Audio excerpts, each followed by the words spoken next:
Morning, Doctor. Good morning, Mr. Ramos. How are you this morning? Won't know till I've had the first cup of coffee. Uh-huh. Coffee bad for a person, Doc? Only if you drink too much, Mr. Ramos.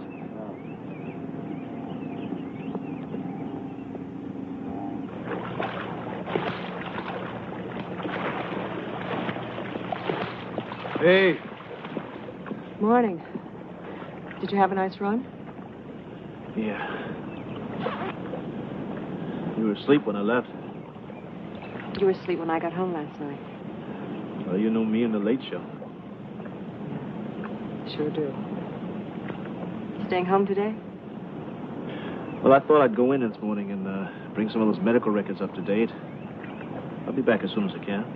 Mac, it's Sunday. I know, but it's the only chance I get. Okay. Kids up? Watching cartoons. I'll start the coffee. I already did it. Thank you. I've got 10 more laps to do. Don't let me stop you.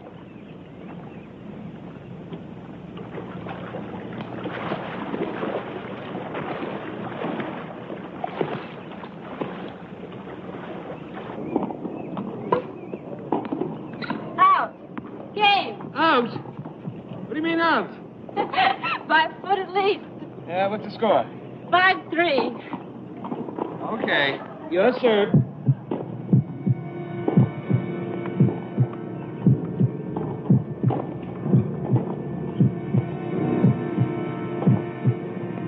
Joe? Joe, you all right? Yeah, just a little out of breath, that's all. I'll be fine. You want to take a break? Yeah. Might be a good idea.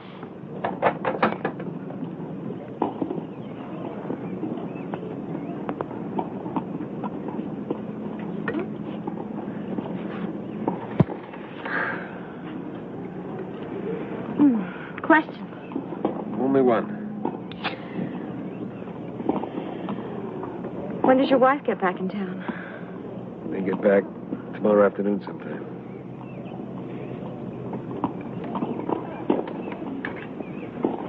Then we're still on for dinner? If you want. I want. Every night I can get with you. Every middle of the night I can get with you. Not to mention the early mornings. Hey, you listening to me? Huh? You want to know about dinner? I'm going to go home, shower, and I'll pick you up about 7:30. Well, you can shower at my place. No, I've got some calls I've got to make. Patient's name, Norman Stanbury, age 55, seen last March for annual physical. STT wave changes indicated during stress EKG. Patient subsequently put on low-fat diet and entered into exercise program at Westside Y.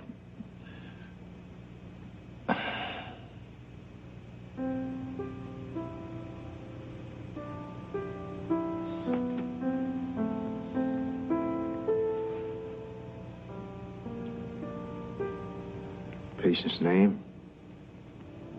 MacArthur St. Clair. Age 37, cardiologist. Aneurysm of the marriage.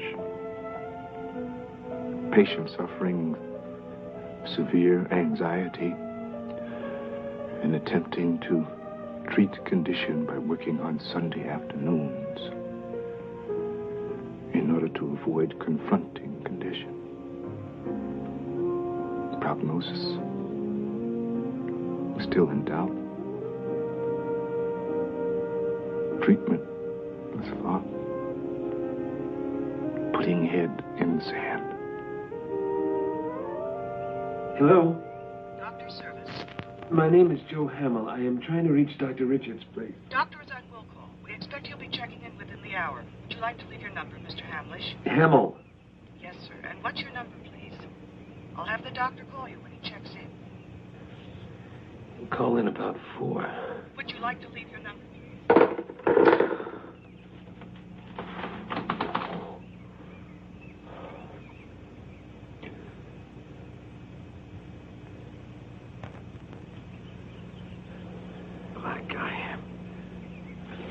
supposed to play tennis, but...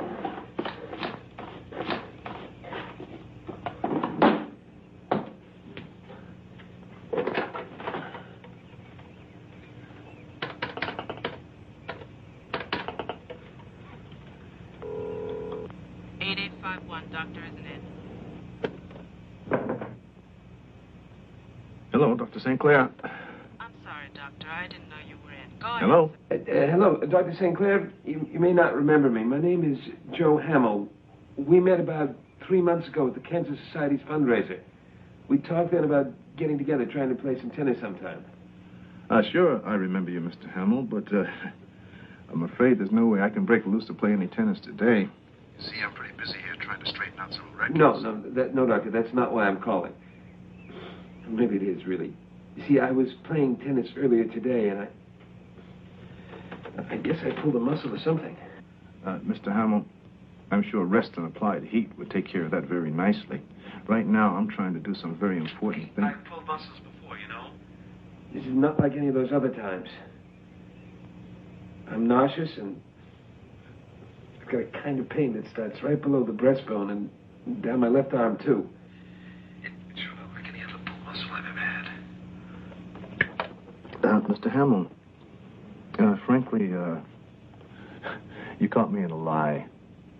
I don't remember you. Forgive me. Could you tell me how old a man you are? 58. Uh-huh. Now, this pain down your arm, is it steady or does it throb? Steady. Is there anyone there with you, Mr. Hamill? No, I'm by myself. Mm-hmm. Where do you live? Monroe Street, near Talmadge. Not too far from Webster Memorial, then, huh? About 5 blocks. Okay. Now, I want you to humor me a little bit, Mr. Hamill. The chances are this pain you've got is nothing. But I think we better get you down to the emergency room at Webster Memorial. Check this thing out. The emergency room? Oh, no. Don't get hyper on me, Mr. Hamill. I'm a cardiologist, and it's the first thing we want to check out. Standard procedure. Just let me take a listen to your pump, and chances are you'll be home in time for your first martini. I'm on my way. Hamill? Hamill! Ah. Check. This is stupid. Rules. Stupid rules. Hospital. Stupid hospital. Right. Dr. Jackson. Dr. Jackson. London Hello, Joe. How you feeling? Joe, huh? 15 minutes ago, you didn't remember my name. Well, I'm occasionally hypocritical. Answer my question. How do you feel? I want to throw up, but I can't. Much pain in your arms and your chest? A little bit. Maybe more than a little bit. All right, I want you to get up here. Take it easy. This lady's going to hook up a gizmo to you to see what's going on in there. If, in fact, anything is. You can take this chair back. Well, shouldn't I wait? What for? Well, if he's okay, I'm just going to have to wheel him back out. Look, I know about all the sacrosanct rules of He this house. called him stupid, and you said, Doctor, cardiac arrest.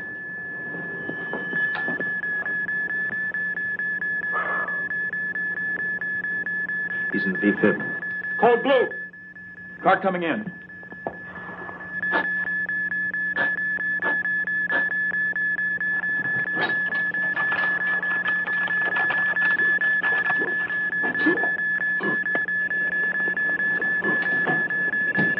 Get an IV started.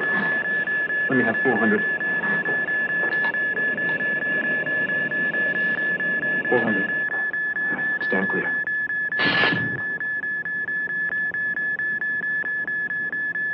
Make a lidocaine and bicarb. Okay. Stand clear.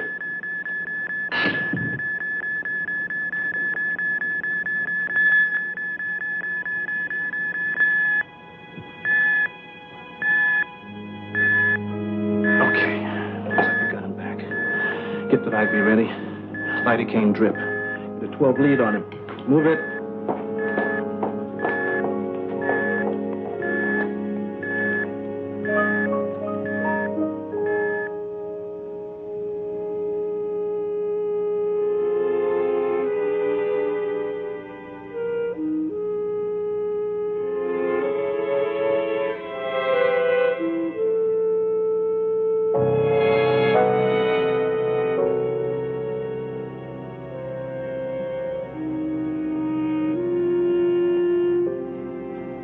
are you feeling, Mr. Hamill?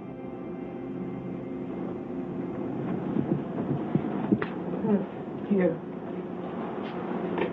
This will help.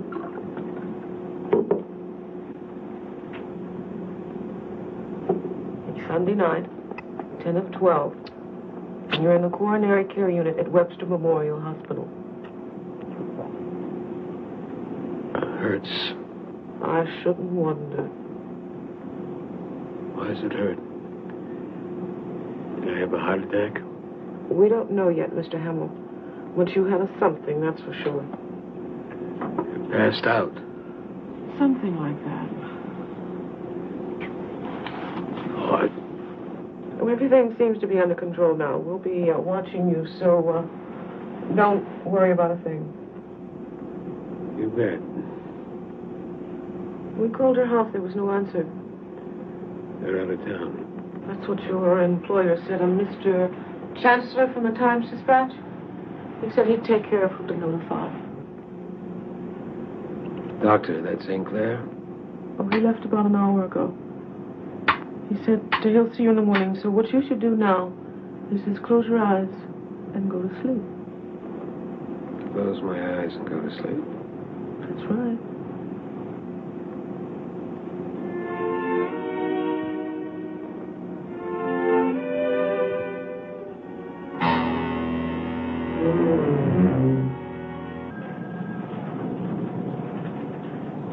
Good morning, Stace.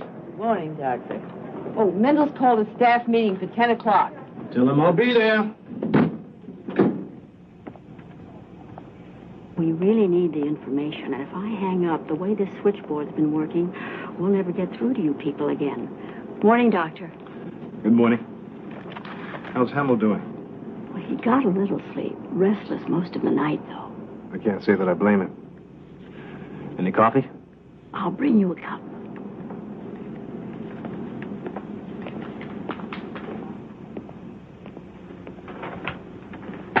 Good morning. Am I going to die?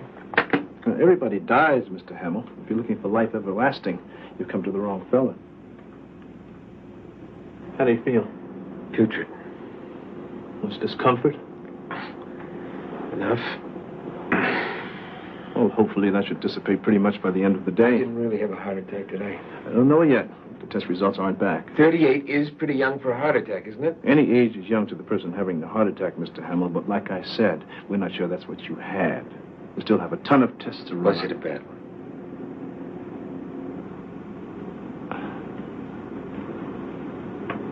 They don't have any good ones, Mr. Hamill. A, call me Joe. B, stop playing word games with me. I'm a big boy. I want to know everything that you know. I want to ask you a favor. A. Okay. Joe. B. I don't know very much yet, and I'm not playing any word games with you. Now, an educated guess is that you might have had a heart attack, but we're not certain. Now, what is certain is that something did go wrong inside of there, and the quicker we find out what it is, the sooner we'll be able to deal with it, okay? Now, what's the favor? About visitors. One visitor at a time, 10 minutes out of every hour, as long as you're here in the coronary care unit. How long would that be? That depends on what those tests show. Well, I might need 2 shifts, Doc. You just lost me. Well, there is this lady that I am involved with. Uh-huh. And there's my wife. I'd like the lady to be able to come with her own set of visiting hours. So that, she doesn't run into your wife. Right. Yeah. Well, you let us know if the discomfort doesn't subside. If necessary, I'll increase the pain medication. In the meantime, I'll set up the rest of those tests. You get some rest for now, yeah? Then you won't set up this visiting hours thing? Mr. Hamill. Joan, I don't think it's the doctor's function to assist their patients in carrying on their affairs. Is it a doctor's function to make moral judgments about people he doesn't know? All right. We'll see. When the time comes. Mr. Hamill, can I get something for you? Yeah, I saw you give St. Clair a cup of coffee. I'm afraid not. Tea? Nothing with caffeine. What can I have? There's hot chicken broth, I think. What So medical science has finally caught up with my mother. $15 million. That's what the federal government has earmarked for this research. And the fact that we haven't gone after it is frankly an embarrassment. Dr. Mendel, aren't we putting the cart before the horse? The reason no one applied for the funds is because we really don't have facilities for that kind of research. Doctor, the reason we don't have the facilities because we don't have the funds necessary to build those facilities. Ergo, we apply for the funds, we get the funds, we build the facilities, we do the research. Simple? Isn't there such a thing as getting too big? No. Well, if we're agreed that the best medicine is practiced on a one-to-one basis... But we are not agreed. One-to-one medicine is an anachronism. Medical teams, working with the most sophisticated hardware we can devise, give us the best chance of effecting a cure. And that's our job, not holding someone's hand and murmuring beneficent bedside bromides. Can't it wait, Dr. Sinclair? I wanted to say a few words about the Board of Governors fundraiser. No, Doctor, I'm sorry, I can't. I've got to hold someone's hand and offer bedside bromides. I want to see him. Why can't I see him? Mrs. Hamill, you can see him tomorrow. But first, I think that we should talk. I want to make sure you understand his condition. Is he dying? No, I don't believe so. He's had a coronary event of some sort, but we don't know how bad it was yet. They said he's in critical condition. Oh, Mrs. Hamill, until he's finished with these tests, we have to follow certain procedures, and one of those procedures is initially listing anyone in CCU as being in critical condition. I don't understand this. I don't know what to do. I don't know what to say. I don't know how this happened. I mean, it's like some hideous nightmare. I know how concerned you must be. And I guess about all I can say at this point is that we're doing everything we possibly can to find out how extensive the damage is. And I'll tell him that you were here. I'm sure that will do him a world of good. Truly. Are you sure I can't see him today? Please. No, I'm sure. Thank you, Doctor.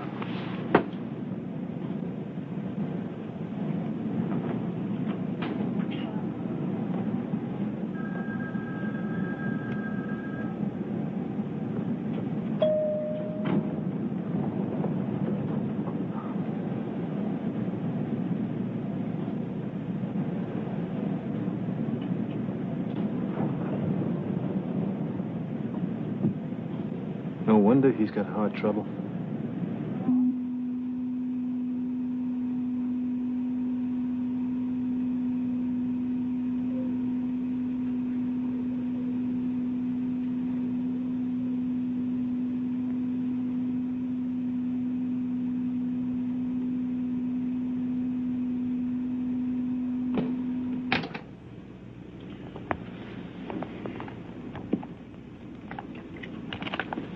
How am I doing? Just fine. Good evening. Good evening, Doctor. If you ask how I'm feeling, I'm going to go right for your throat. I'm not going to ask. You slept well enough. You ate reasonably well. You were able to cut back on your pain medication without you climbing the walls, so I'd say you're okay. What's the paper say? A few changes, but your enzymes are okay. So once we get you stabilized, I think I'd probably like to do a stress EKG on you. Whatever you say. Wish I could believe you meant that.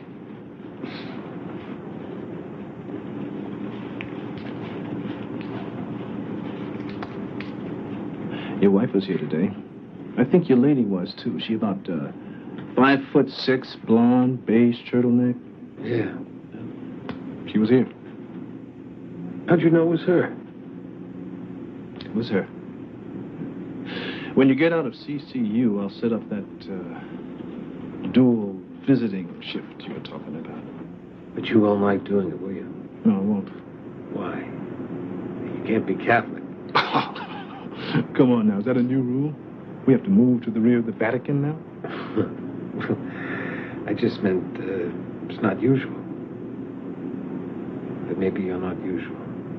Well, maybe I'm not. But let me answer your question this way. It's none of your business.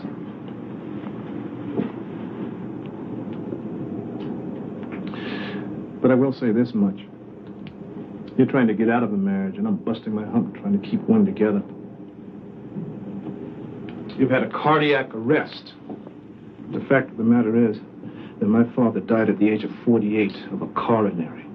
And if an insurance agent were to write us both up, your rates would probably be a lot lower than mine because of genetic factors. You and me have about the same life going on, but we're moving in different directions. I don't mind admitting I have some very mixed emotions about you, Hamill. St. Clair, we're totally up to you. Would you save me? Well, it's a dirty job. But somebody's got to do it.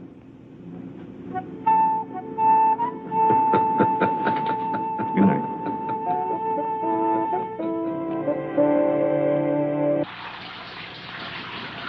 Hey. Hi. You got a call. Who from? Somebody named Hamill. Oh, no. Give me a break. Why? Who's Hamill? Any doctor? He thinks so. What does that mean? It means that he's a patient who got out of CCU as of yesterday. Now that he has access to a phone, a patient who's going to drive me right up the wall. That's what it means. I believe the old-fashioned phrase is you got your goat. Yeah. No, I must admit it's a phrase I never wholly understood. Hamill is a near genius who thinks he's a genius, a layman who thinks he's a doctor. He's a pain in the rear who's going to outlive us all and shorten my life considerably. You are cute when you're mad. Yeah? And you're gorgeous when you're sarcastic. I wasn't being sarcastic. I meant it. Anything that can get you to get angry or to get you to smile or do anything written on that list of approved things for cardiologists to do gets my vote. You saying I'm a little dull? Saying that you're very dedicated. Ah. Which will go.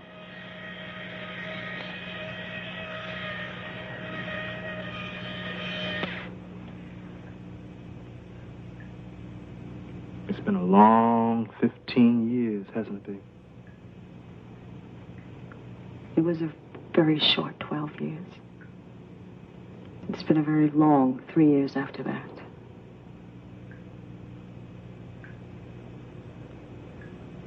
May I ask you a rough question? Sure. Are you having an affair?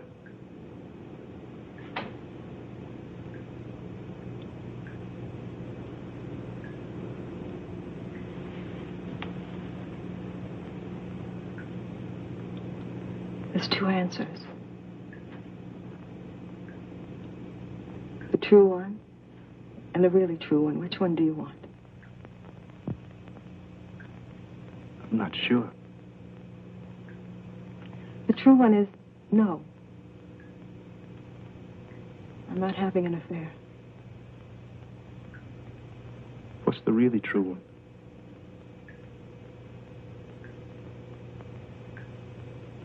The really true one is no. I'm not having an affair anymore.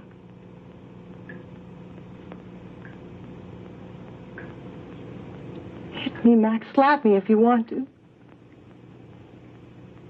Because doing nothing hurts me more than anything you could do with your hands.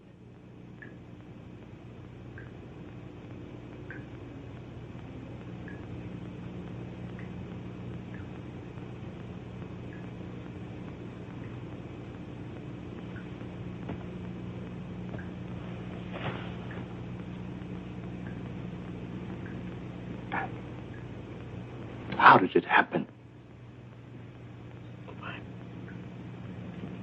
Us.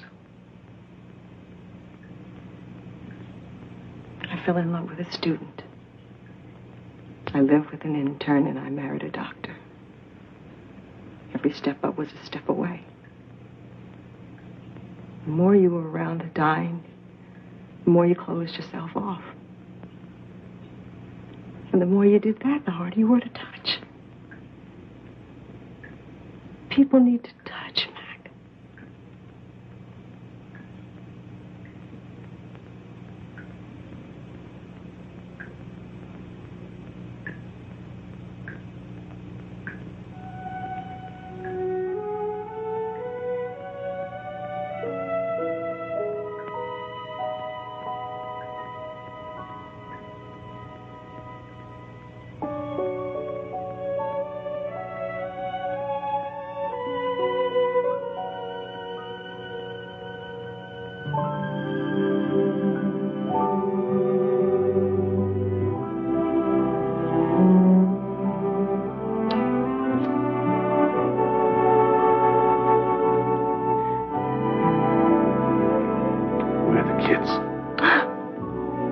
Watching cartoons.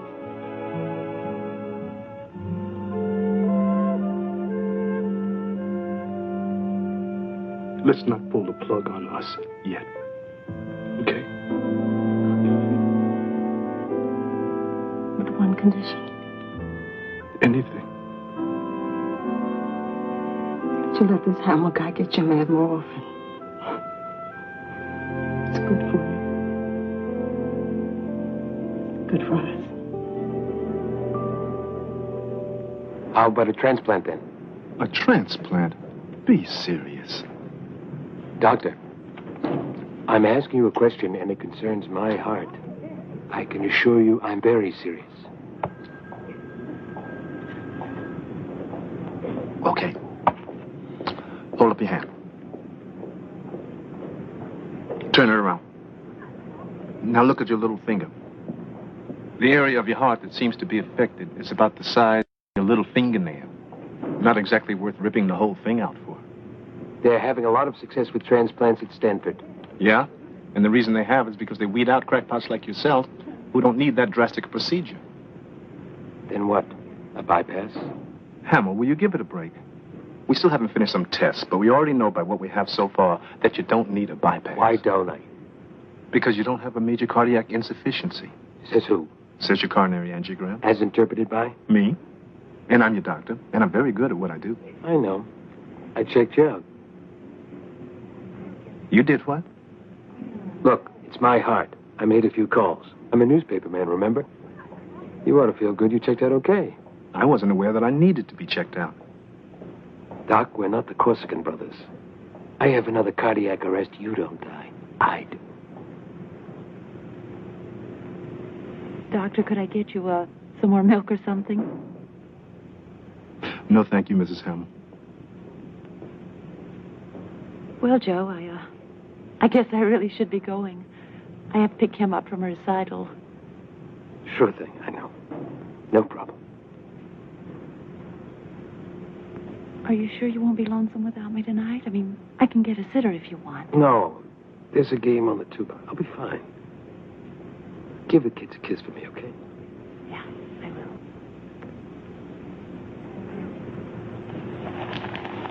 And I'll see you tomorrow then. Right, tomorrow.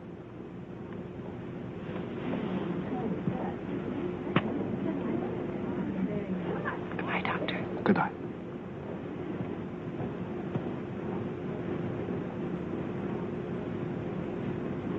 Nice lady. Very. Easier if she wasn't. You better get back. Yeah. How about walking part of the way with me? Something I want to talk to you about. Something out of all those magazine articles you've been quoting to me? In a way, yeah. There's this one article that gives a point total to the important things that happen to you. Get over a certain number of points, and supposedly you're heading for trouble. I am already in enough physical trouble. I don't need any points added to my life. You follow me so far? It's tough, but I'm hanging in there. Okay, now, so if I decide to talk about a divorce with my wife... Hold it. Not another word. Look, you want to get a divorce, you get a divorce. You want to be with the other lady, you be with the other lady. But you leave me out of it. This is classic Lazarus syndrome, and you can just leave me out of it. What is a Lazarus syndrome? Patients who think that doctors are God-like miracle workers in all things. Now, I might be able to get your heart to start beating when it stops, but I can't make a decision for you. I can't, and I won't. Okay, fair enough. One more thing. One more short thing, Hamill. I have other patients, you know. About that Dr. Mendel guy runs this place. Yeah? What about him? The guy I share a room with. Mendel's his doctor. He came in to see him last night late. Come on, Hamill. What? I'm pretty certain that your esteemed head doctor is a junkie doctor.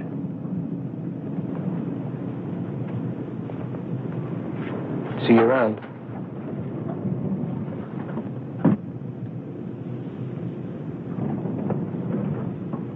What are you talking about? Dr. Mendel has one of the finest reputations of any... We'll talk.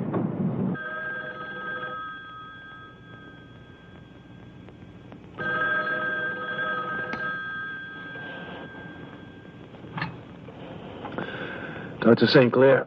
Good evening, Dr. St. Clair. I'm sorry you were unable to attend the board's fundraising banquet this evening.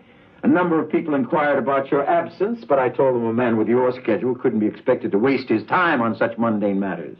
Dr. Mendel? That's correct. You're calling me at 10 o'clock just to bless me out about not being at some damn banquet? Is that it? Not at all. I'm calling to thank you for your aid in helping me practice medicine. Dr. Mendel, I don't know what And I'm also calling to suggest we set up a meeting, you and I, so that you can explain some of the subtleties of medicine I obviously don't understand. Doctor, I still don't know what we're talking about, but if you want a meeting, we'll have a meeting. When and where? My office, in half an hour. Mendel's unhappy. Livid. What about? I don't know. It was either something I said, or something someone else said, or... Uh-oh. It's undoubtedly my fault, actually. The institution should keep top-notch doctors at work. We should avoid underbooking your caseload so as to force you into spreading your wisdom among other patients. Patients not your own. Doctor, I still don't know what you're talking about. We're talking about Albert Dominguez. A patient of mine who told me this afternoon he doesn't want the bypass. A patient of mine who told me he's now deciding he might want to be your patient. Why? I don't know. I never heard of the man. Never met him. That's your first lie, St. Clair. And I don't intend to let you get away with it. Doctor, I don't lie. You were introduced to Dominguez last Thursday. What room is he in? 516. Oh, he shares the room with a patient of mine named Joe Hamill. That's correct. Okay, so maybe I did meet him. But the name went in one ear and out the other. As far as I'm concerned, he's a guy... So you did lie? I forgot his name. Whatever. And I certainly didn't talk to him about his condition or your diagnosis of that condition. But you did talk to Mr. Hamill about a bypass in negative terms. Hamill does not need a bypass. Dominguez does. Then give it to him. I can't now. Why not? Because your Mr. Hamill has pointed out to Mr. Dominguez. They're both about the same age. They're both in after their first heart problem. They're both very much alike, so why should Mr. Dominguez run the risk of major coronary surgery while all you're recommending for Mr. Hamill is a rehab program of diet and physical reconditioning? Doctor, I regret that all this has happened, but you can't hold me responsible for having a motor mouth patient. I can. I do. I am. Here are Mr. Dominguez's records, Doctor. I want you to read them and study them closely. But, Doctor, that's not... And then I want you to tell Mr. Hamill to butt out talking with my people. Then I expect you to sit down and write me an apology. An apology? An apology for nearly costing Mr. Dominguez his life. Unless he consents to the bypass.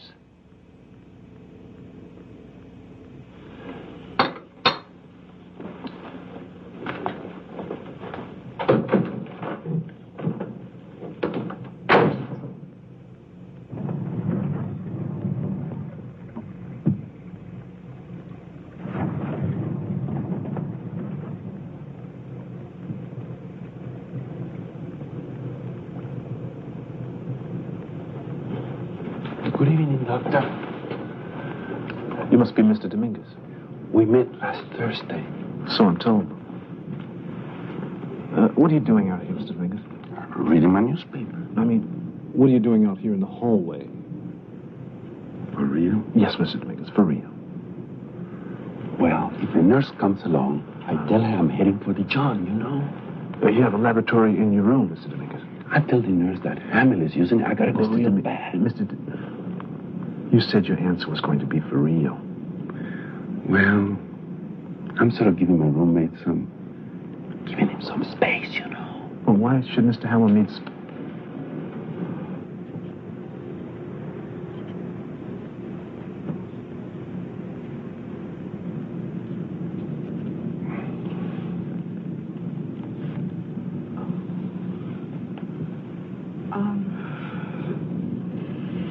Dr. Sinclair. Yes. We've never met. I'm Denise Racine. Hello. Hello.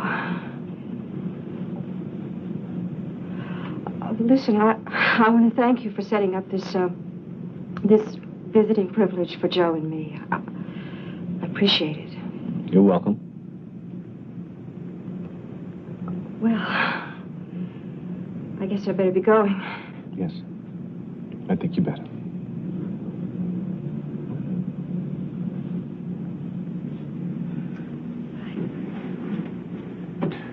Mr. Dominguez, why don't you read your newspaper a little while longer?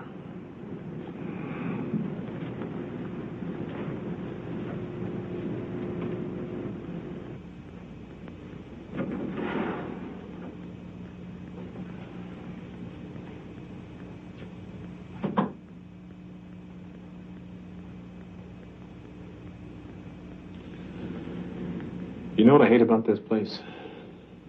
You can never slam a door when it most needs slamming. Now, before you... The other thing I hate about this place is patients who think they know more than the doctor who's treating them.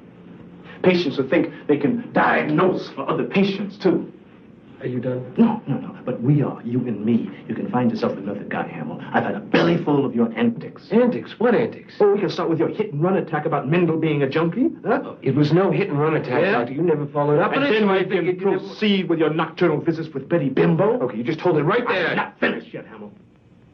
Next, we're going to talk about the kind of ego it takes to presume to tell that poor man sitting out there in the hallway that Mendel's treatment is not warranted. Okay, let's talk then. Now, I got nothing to say to you.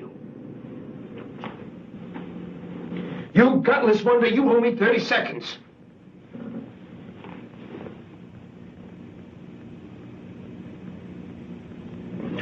Cannot be expected to be taken seriously wearing one of these let your buns hang out outfits. And I very much want you to take what I have to say seriously. Doctor, I have seen enough dope and enough people on dope to know what I'm talking about. Mendel throws down enough greenies to give a possum insomnia. I've seen him do it when he was in here talking with Dominguez. It's pretty dumb of him to do it in front of you, isn't it? A lot of doctors think people who are sick somehow get dumb because of it. Not true. Your Dr. Mendel is a speed freak. Check it out. Your 30 seconds are up. Okay. I did not tell Dominguez to scratch the bypass. I told him that he had a right to a second opinion. When he laid that on Mendel, the good doctor came unglued. He really blew his cork. A not uncommon overreaction for those hooked on uppers. Mendel's under a lot of pressure. No, he's not. Dominguez is the one under pressure. He's got a guy who wants to cut him open and put a scalpel to his heart. Now that's pressure, Doctor. That is pressure. If you ever call my fiancée a bimbo again, I am going to knock you on your can so hard you will need a plumber to remove the floor tiles.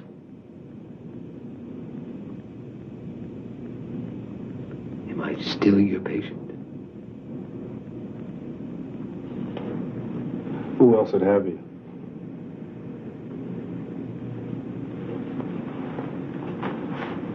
Good night, Mac. Good night, Joe.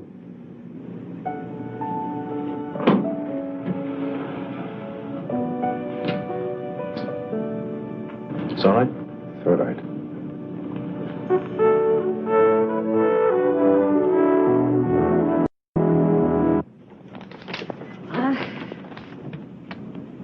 What's this? X-rays of Mr. Dominguez and a videotape of his angiogram. Dr. Mendel said you wanted to look him over.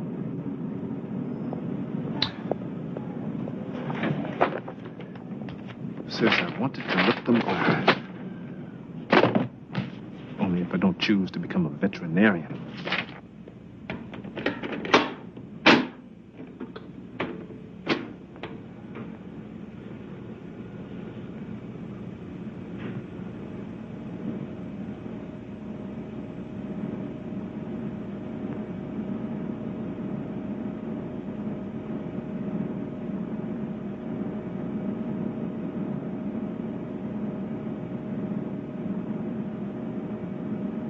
Again.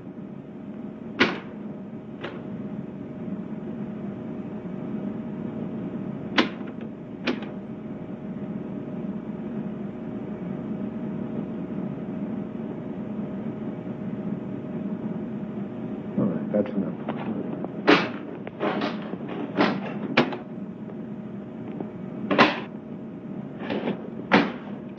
Well? Well, in technical terms, that's not what you'd call a zippity-doo-dah heart. Agreed. Can I ask you a question? Sure. Why did you want to consult on this? There's no hidden messages in what I looked at. That guy's in bad shape. Yeah, I know. Don't you think he should have the bypass? Well, after a look at this, nothing else to think.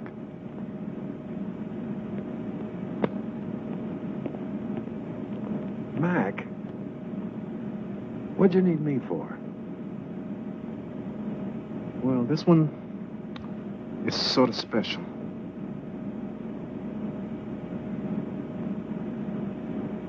Thanks.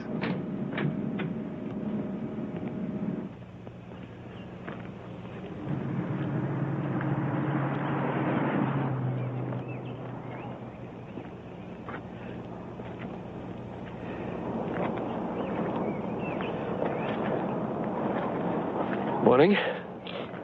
Morning. You know, I figured that you being a newspaper man, a writer, you might want to give me a hand with this apology I'm going to have to deliver to Mendel. I figure you might want to write about something a little bit more interesting than the post-Tibetan cash flow. I mean, we're in this as a sort of a team effort. I figure you might want to pitch in. I'm dead. No, you're not. Oh, listen. You just don't know how to take your own pulse, that's all. Hey, that's not bad. How long you been at it? Oh, about 10 minutes, I think. Take a break.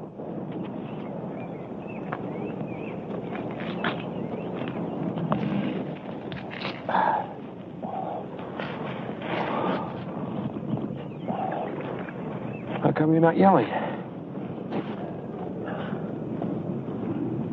What? Well, if you were really steamed, you'd be all over me. But you're acting almost friendly about this thing. Almost. How come?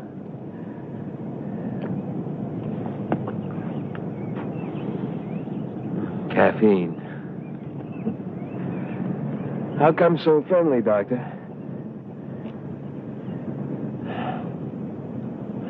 I saw something, Joe. What does that mean? It means that in going over the records that Mendel gave me, in looking at the angiogram and EKGs, I saw something that doesn't exactly fit. It's like looking at one of those what's wrong with this picture puzzles on the Sunday funnies, you know? It's something I've seen or read. It's not right. Damn if I know what it is. What are you going to do? Well, I'm going to tell Mendel I apologize. I'll tell Dominguez he needs to have the triple. But there's always going to be something inside of me that's convinced I'm doing the wrong thing. Wrong for who? Wrong for Mendel. Wrong for me. Wrong for Dominguez.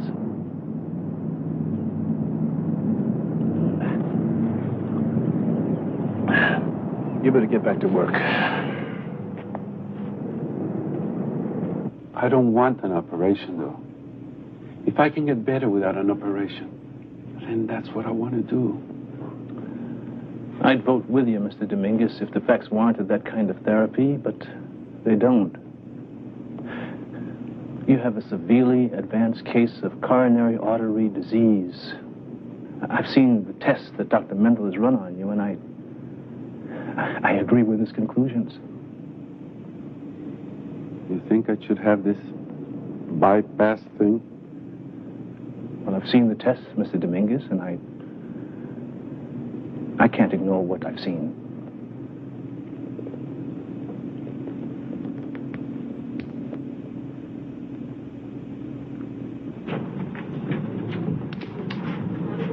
Got a minute?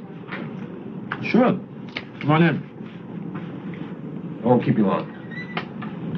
I want to leave something with you. And I need a couple of favors. I've done about all I can with the visiting hours, Alan. No, I'm not talking about that. Won't be necessary anymore anyway. You spoke with your wife. I didn't say anything we both didn't know already. I just said it out loud. She's doing okay, I think. Well, how are you doing? Tough duty for both of you, huh? Yeah, for sure. Anyway, that's not why I'm here, and that's not what the favors are about. Go. Floor nurse said that I might be discharged Wednesday. Is that right? Yes, it is. You'll be with the outpatient rehab program. Can I stay another day? Assuming that you don't need my bed for somebody really sick. Why? I mean, what's the point? The point is that Dominguez is being operated on Thursday morning, and the little guy's scared to death. He could use a friend. And if I could stick around another day, I might be able to be of help. No. Why? Because you won't be going back to your room. You'll be going directly to the cardiac post-op unit, and you'll probably be there the better part of a week. Can I watch the operation, moral support kind of thing? Ye gods, Hamill, no. The man's under anesthesia. Your moral support wouldn't be worth a zip. Nice thought, though. Well, now, I don't want you to take this the wrong way, but I started out to be a reporter before they got me into this financial gig. And I've been asking questions and making notes since I got here. You writing a book? No, that's not my thing. But one thing I noticed, and don't get mad, is that this place isn't run for the patients. It's run to make doctors' lives easier and the nurses' lives easier. Dip. That's sheep dip. Maybe, maybe not. But anyway, I made out a list. Suggestions. Improvements. Use it in good health. For people who are in poor health. Hamill. Thank you. No sarcasm intended. None meant, none taken.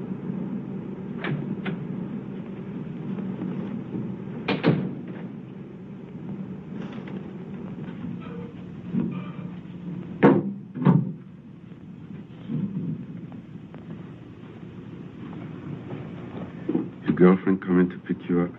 Yeah, do any time. I'm gonna miss you, man. Hey, I'm going to be in the outpatient program. I'll be here 3-4 times a week. You ever think of dying?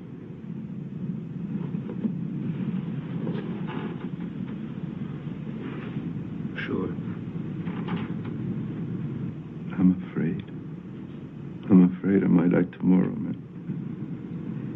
I think anytime anyone opens you up like that, you've got a right to be afraid. You'd be an idiot not to be. Come here a second.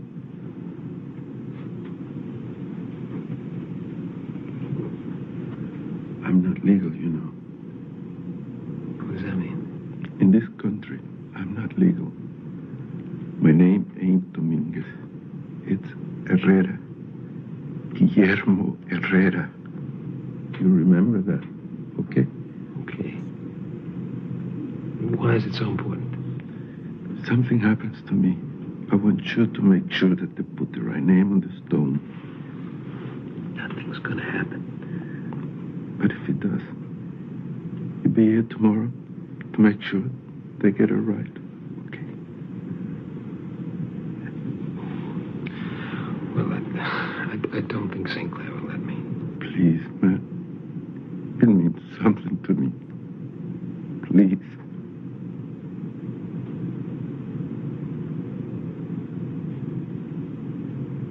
I'll be here. What about this one? Allowing conjugal visits between spouses when one's been in the hospital for over a week and their physical condition permits it. Already goes on all the time. You're kidding. Not officially, of course. But the nurses generally know what's happening when a husband and wife ask not to be disturbed. They tend to look the other way. Well, why not make it official then? Because Mendel would have a stroke. And the board, all of whom are overworked, would have to be reminded what the purpose of a conjugal visit is. Well, given a choice between being a patient in your hospital and a prisoner in a Mexican jail, I think I know which one I'd choose. Which one? Hey, Dad. Yeah? There's some people out front to see you. The guy says his name is Hamill. Okay.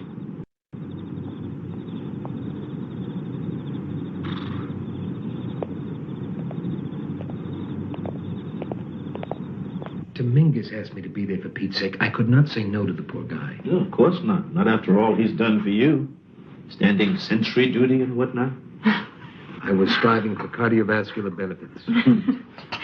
Could we please change the subject? Denise, would you like to help me with the cake? Absolutely. Here you go, Joe. Thanks. You're entitled to 1 cup. How many are you entitled to? All I want. Rank has its privileges. I can see that. You figured out what isn't kosher about this thing with Dominguez? All I found out is that your distrust of doctors is catching, even to a doctor. But you said something didn't add up. Yeah, until I can specify what that something is, that's about all I've got, is an unfounded charge that could ruin the career of a man that built that hospital into one of the finest cardiovascular units within 1,000 miles. Not to mention all the doors he opened for me, the ones I couldn't do myself. Boy, you doctors sure stick together. Yes, we do.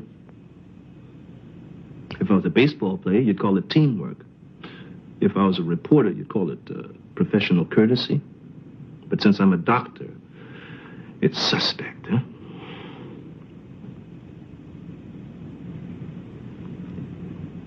Can I watch the operation? Is it possible? Yes, you can. There's an amphitheater, but I wouldn't advise it. How come? Because I'm afraid that if you watched Dominguez being opened up, you'd have a heart attack. That's how come. Can you think of a better place?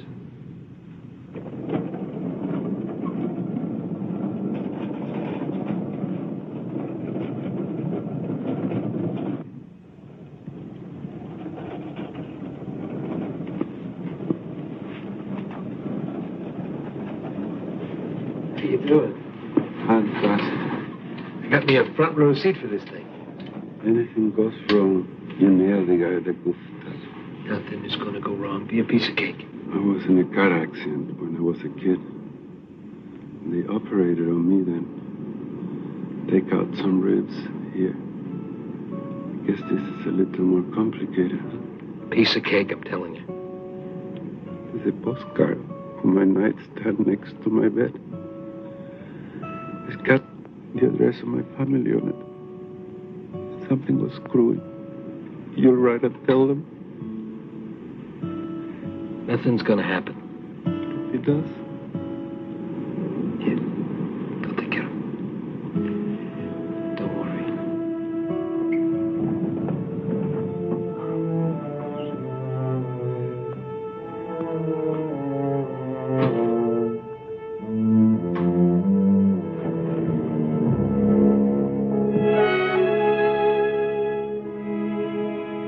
You better make it.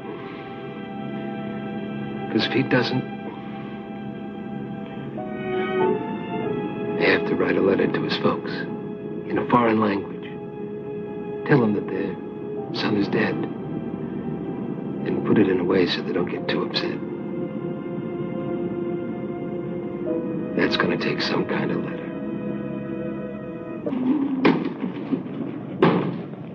Okay, people, let's go.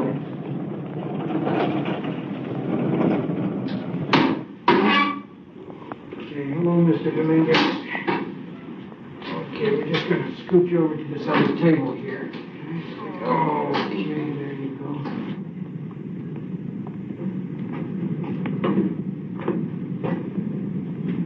You ever seen an operation before? No. Nope. You ever been in an operating room before? No.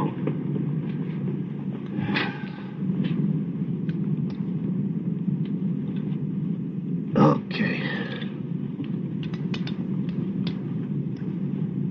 Now, assuming that you don't pass out at the first sight of blood, just ask me anything you want to know. Just give me a play-by-play. I don't understand a thing that's going on down there. Like, what are they doing down there now? Edwards, the anesthesiologist. He's probably telling them what to expect to feel when he starts administering the anesthetic. Once that's done, once we're a little closer to being ready,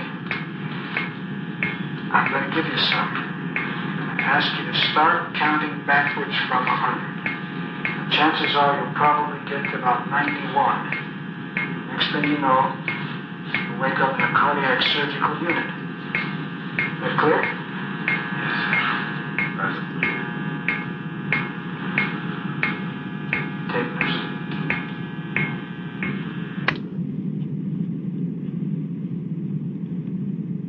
Poor, terrified human being. Where's Mendel? He's not going to open. What? Don't get bent out of shape, Hamill. It's all very ethical, but done all the time. Mendel will be here for the actual bypass and the selection of the veins from the leg. But the opening and prepping of the surgical field will be done by the rest of the team. Who are second stringers? Who are as qualified as human beings can be. I'm not in love with the circumstances surrounding this operation, but that procedure is not out of line. What is? I don't know. I think something is. I just don't know. Mr. Dominguez, I'm going to give you a little oxygen now. Put a mask over your face. You won't be frightened. You're going to get a blast of air now. It's going to help you relax. And here it comes. Okay. One more.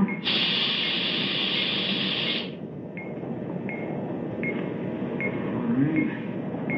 Now, start counting backwards from 100.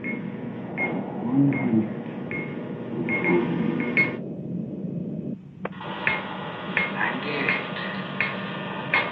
97, 96,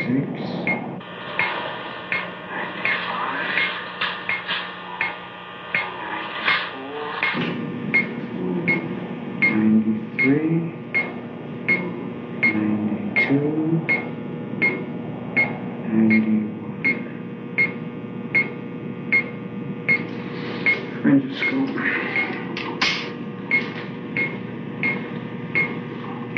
And then tracheal tube.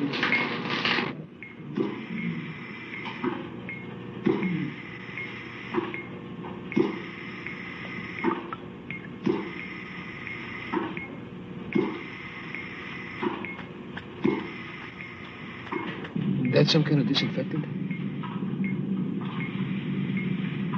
What? Stuff they're putting on him, is that some kind of disinfectant? He had ribs. What? The guy in the angiogram. And the x-ray I looked at, he had all of his ribs.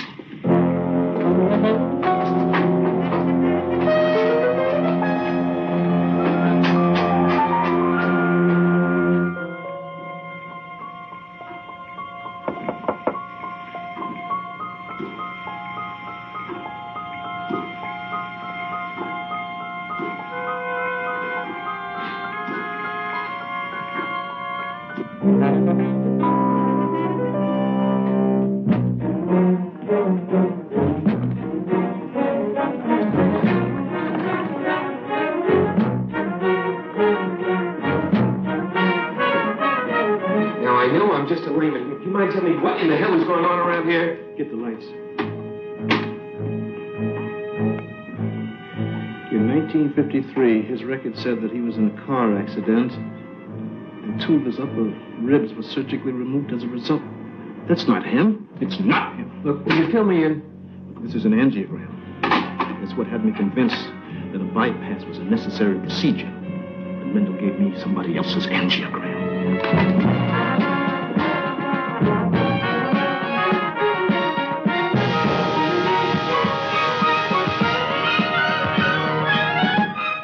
Dr. Mendel, we're about 10 minutes away.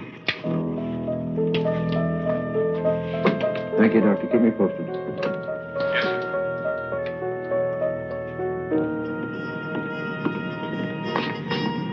This is my job. You stay here.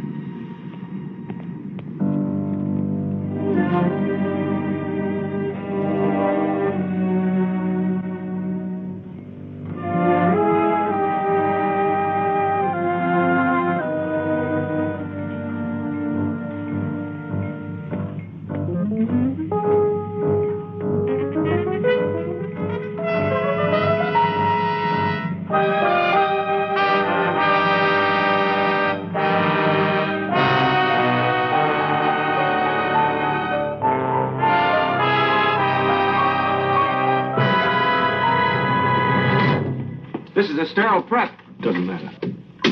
It doesn't. No. Not as long as you agree to cancel that bypass on Dominguez. I'm sure you have your reasons, but I don't want to hear them. Because he doesn't need a bypass, Doctor. And every second that he's under anesthesia, his life is being risked needlessly. And I'm terrified that maybe you're well aware of it. I beg your pardon. It's got his name on the label, but it's not his angiogram. Well, maybe some names got mixed up. Maybe. Hopefully that's what happened. But either way, he doesn't qualify for this kind of procedure. In your opinion? Doctor! Are you going to perform a triple on the basis of a wrong angiogram? Almost ready for you, Doctor. He's in good shape. Thank you, Doctor. That operation can't take place. I won't allow it. You won't allow it? St. Clair, will you grow up? His heart is strong enough to take it. But he doesn't need it. That's unnecessary surgery, which is unnecessary risk. St. Clair, you and I go back a lot of years. And there's an oath that goes back a whole lot farther. You try to stop this operation, you'll never practice medicine in this hospital again. And if you go ahead with it, you'll never practice medicine anywhere. So help me God.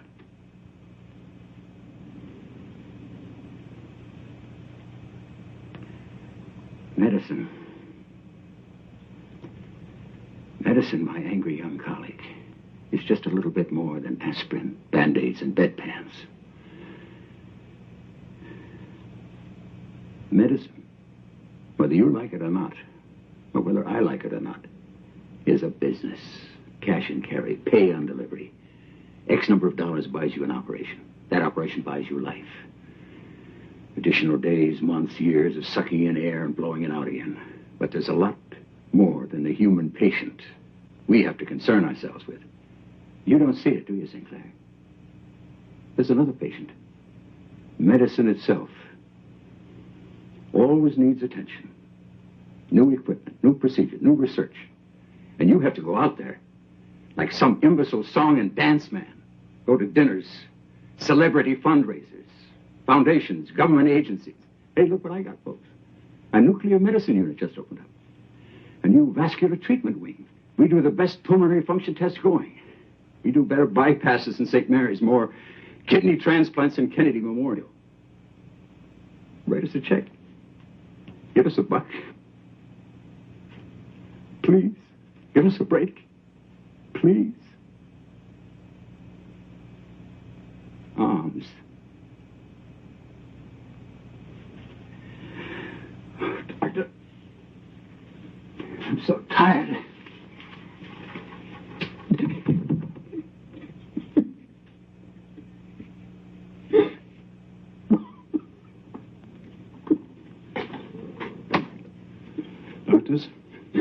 St. Clair. To cancel the surgery. Dr. Mendel is not feeling well. Well, okay, Doctor. We'll close now. Shall we reschedule? No, cancel. There'll be no surgery.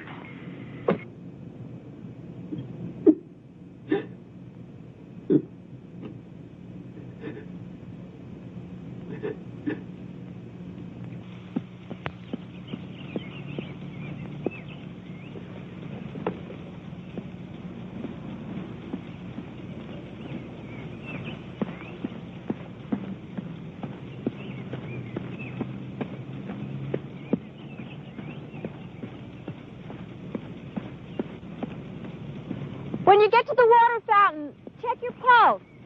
And take a 1-minute break.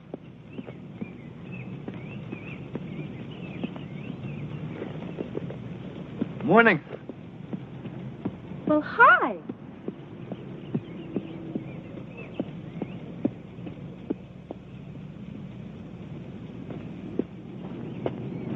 Good morning.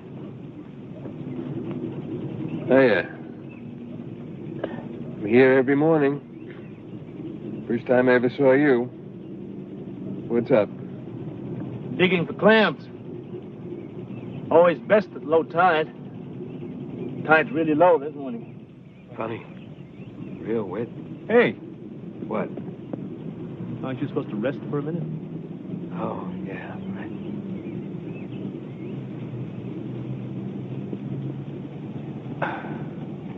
The reason why I'm here this morning is that I was at a meeting at the hospital late last night. Mendel resigned. Good. I'm sort of taking his place. How do you sort of take his place? Well, they offered me the whole thing, but I turned it down. I figure that's 2 jobs, really. It's what got Mendel into buying in the first place. Always wearing 2 hats at the same time. I told him I'd like to find a guy who knows about money, knows about the financial community, who could share that half of the job. A guy with whom I could share the responsibility of running that place. You got any candidates? Yep. What's the pay like? Probably not as much as you'd make at the newspaper. How did I get into it? That just kind of came into my head. Anyway, if it was you we were talking about, there's no question you'd make more money at your old job. The old job, of course, being one of the factors that put you in the hospital in the first place. In charge of expenditures, money, logistics. With one proviso. What? If you ever at any time countermand any order given by any doctor in that hospital, I'll feed you cholesterol cocktails until you croak. How about one proviso on my end? Go. Patient has a complaint. Complaint of any kind, he comes to me. Not to the doctor, not to the nurse, but to me, a guy who's been there. A guy who knows how scary 3 o'clock in the morning can be in that place. I can live with that. But can you live with me? Time's up, Hamill.